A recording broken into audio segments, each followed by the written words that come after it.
No, talking of adding a bit more spice, making F1 a bit more exciting.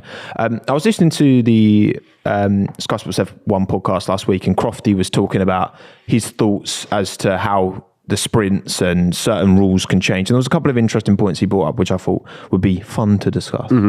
So one he brought up was, should we get rid of blue flags? Shock. On my life, if we can't go 2 months without this guy saying, let's get rid of blue flags.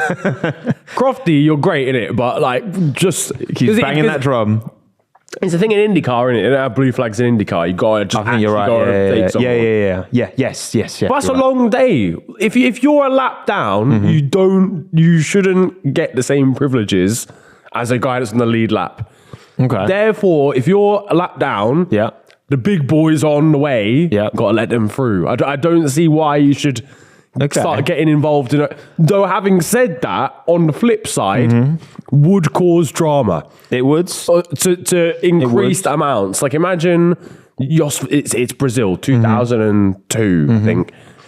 Montoya overtakes Verstappen. Jos, not Max. Max was like -1 probably back then. He was still in his balls. He was.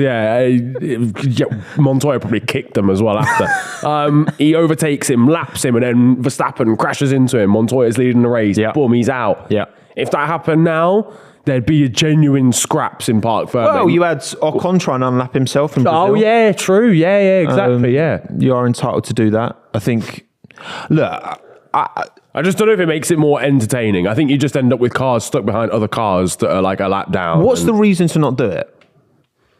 Well, it's just, I think it's pretty much like lapped cars will get in the way.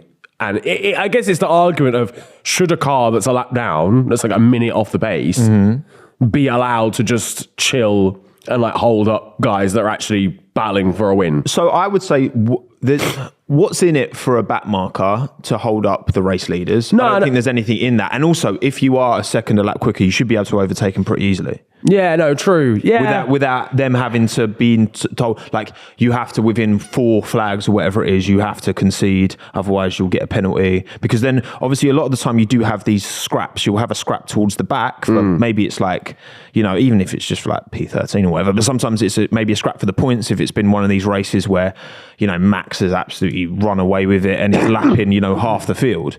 Yeah. But you can get genuine battles in the kind of mid-lower field that do get a bit spoiled by blue flags. Yeah, no, I hear that. I think it can go both ways. I think sometimes the blue flag will then, if you're tactical with it, it adds another degree of tacticalness into it. That's not even a word, but I think that I'm not against getting rid of them personally, because I just think first of all, I do think that we will get less blue flags in time, because I think the whole field is closer than it's getting closer anyway. I think once that's the thing, maybe once that's the thing, once you've got races where, because we're still getting the odd race every now and again where everyone up to like fucking 8th is getting lapped, and it's like, because once you get there, Max Verstappen might actually have a difficult time overtaking Stroll in an Aston Martin earlier on in the season when he arrives to lap him and he's 8th.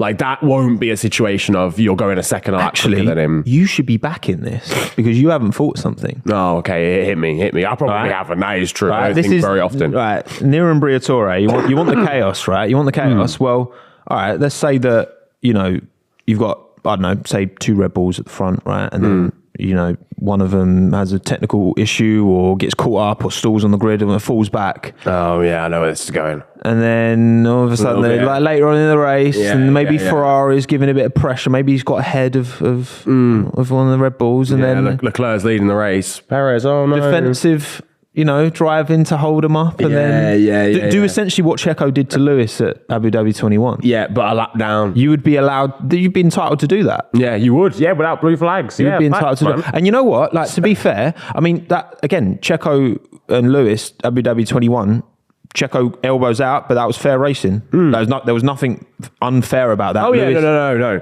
And so, like, but it's for position, wasn't strategically, obviously, that would be a bit different if you've got an AlphaTauri getting the elbows out to try and help Red Bull. The elbows aren't very wide. And or sharp. And then it's like, so you've actually kind of got 2 teams working in the same direction, which again, I think that's where it gets really messy with having a second team. But like, see, the corruption side of my brain says that This is would what I actually mean. be great. That would actually be amazing.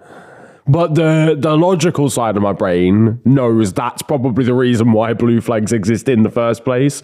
Is to stop that from happening. yeah, but part of me is just like, just let them hash it out. You know what I mean? Like, these are 20 of the best racing drivers in the world, apparently. And let them sort it out. Would be chaos. That's what I'm saying. Would be absolute carnage. I'll if be honest, do that. I'm backing it. I'm backing Imagine the a lack of blue race flags. where I'm backing Sergio Perez has dropped to the back. Yeah. Because he's Sergio Perez. And then, what? It happens. It's a qualifying mishap. Checo catching strays, man. It's I'm a qualifying mishap. I love you, Sergio. He's dropped to the back.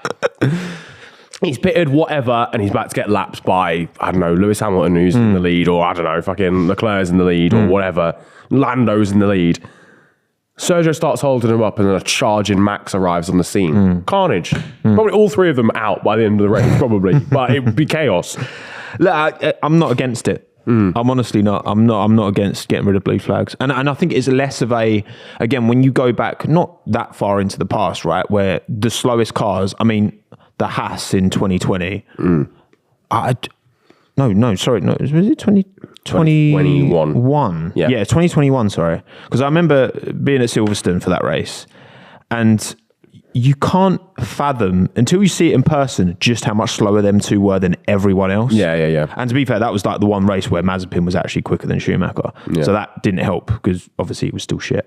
But it was like, it was mad how like... You'll get blocked, mate. I like to think that relationship's tied. No, you'll get back into their good books one day. Well, one day. We'll get there. But you can't like... Then you kind of, okay, maybe I'll get, when you've got these cars that are miles off the back, and drivers who are like, back in the 90s, you had these pay drivers who barely turned a wheel before and they were jumping in. So it's maybe, but I think in this day and age, I don't think blue flags are a necessity, personally. This episode is just solely about taking things that are like integral to Formula One and just saying, fuck the feds. Yeah. And just that's what we're doing here. We're creating a new Formula One, a new era of just chaos. Isn't there corruption? There's a term. Well, I know about corruption. Crime. Don't give us the key, Stefano. We'd make it too good. Do it. I think that. What's it going to?